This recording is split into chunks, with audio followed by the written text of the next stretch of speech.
Connemara is lovely, but that's not where my great Irish escape started. So let me take you back to the beginning, to the capital of the Republic of Ireland, Dublin, my first port of call on the island nation. Dublin was once an ancient Viking settlement, then a kingdom, and is today amongst the fastest growing European cities, with a population of over 1 million people. It's had a long and eventful history, both tragic and glorious.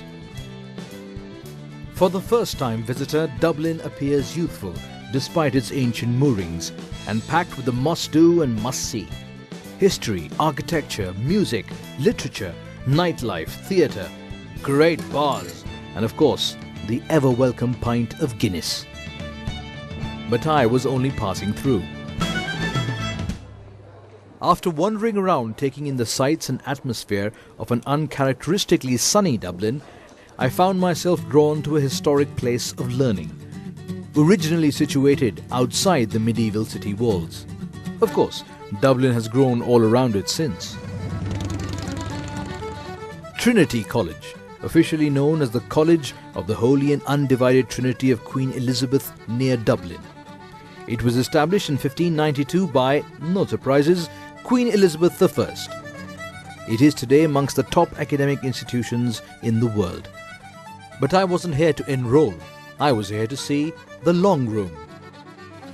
The Long Room, where I am right now in Trinity College, is the longest single-chamber library in all of Europe. Incredible. The Long Room is 65 meters long and lined with shelves and bookcases holding 200,000 of the library's oldest books. It's a beautiful two-story chamber with a wooden barrel-vaulted ceiling and the heady scent of academia. You can actually smell the history here. The founding of Trinity College was important for the religion and politics of the time and represented the ascendancy of the Anglican Church under the Tudors, of whom Elizabeth was the longest ruling monarch.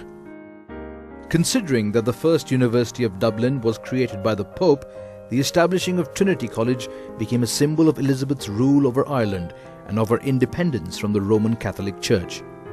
Love to go upstairs. Unfortunately, it's not allowed. Speaking of not allowed, the Book of Kells is the most celebrated book in the possession of the Long Room or the library at Trinity College. Trouble is, one is not allowed to film it. In fact, you can't even film a colored copy of it.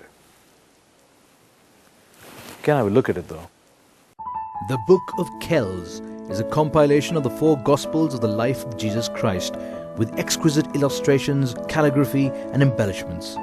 It is 1200 years old and the library has had it since the 17th century. No wonder they aren't taking any risks.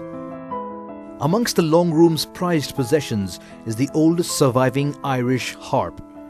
Made of oak and willow with brass strings, it's sometimes mistakenly called the Brian Boru harp, after the legendary 11th century Irish king, but it wasn't really his. Significantly, the harp is the oldest symbol of Ireland. Just below it is displayed one of the few remaining copies of the 1916 proclamation of the Irish Republic. So, if you never thought of a librarian as a keeper of national treasures, think it now.